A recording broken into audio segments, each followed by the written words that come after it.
আজকে রক্তদান করলাম, তো মানুষের সাথে দিয়েছি, এটা নিজের স্বার্থে নয়। পশ্চিমবঙ্গ দিবসে স্বেচ্ছায় রক্তদান করলেন হিঙ্গলগঞ্জের বিজেপি বিধায়িকা রেখা পাত্র। পশ্চিমবঙ্গ দিবস উপলক্ষে স্বেচ্ছায় রক্তদান করলেন হিঙ্গলগঞ্জের বিজেপি বিধায়িকা রেখা পাত্র। বিধায়িকা হওয়ার পর এই প্রথমবার তিনি রক্তদান করলেন বলে জানা গেছে। সন্দেশখালীর কালীনগরে পশ্চিমবঙ্গ দিবস উদযাপন উপলক্ষে আয়োজিত একটি স্বেচ্ছায় রক্তদান শিবিরে উপস্থিত হয়ে তিনি রক্তদান করেন। এদিন পশ্চিমবঙ্গ দিবসের তাৎপর্যকে সামনে রেখে রাজ্যবাসীর মঙ্গল কামনায় এই উদ্যোগ গ্রহণ করেছেন বলে জানান তিনি।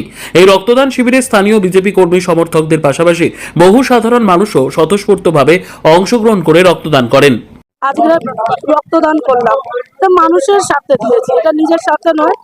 আমি কোনো রাজনৈতিক দলের হয়ে নয়, আমি সাধারণ মানুষের, যদি আমার এই সামান্যতম রক্তে যদি কোনো একটা জীবন বাঁচে, তাতে আমি এবং আমার এই পশ্চিমবঙ্গের প্রত্যেকটা মানুষের মুখে হাসি ফুটবে। এর জন্যই আজকে ব্লাড দেবো, আমার জীবনে প্রথমবার।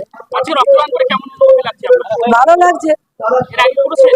আর এর আগে ব্লাড বলতে বিভিন্ন মানে শারীরিক সমস্যার জন্য রিপোর্ট করার জন্য ব্লাড দিয়েছি, আজকে মানুষের সাথে দিয়েছি, জীবনের সাথে দিয়েছি।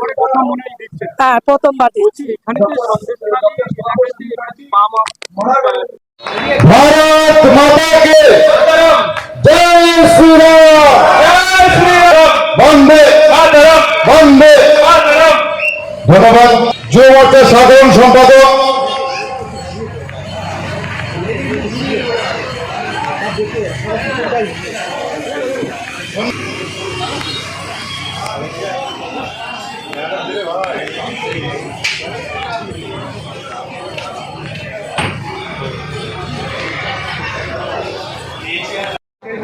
রাজ্য যুব মোর্চার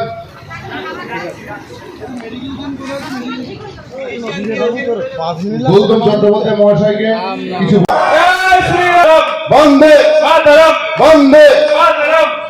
ধন্যবাদ। যুব মোর্চার সাধারণ সম্পাদক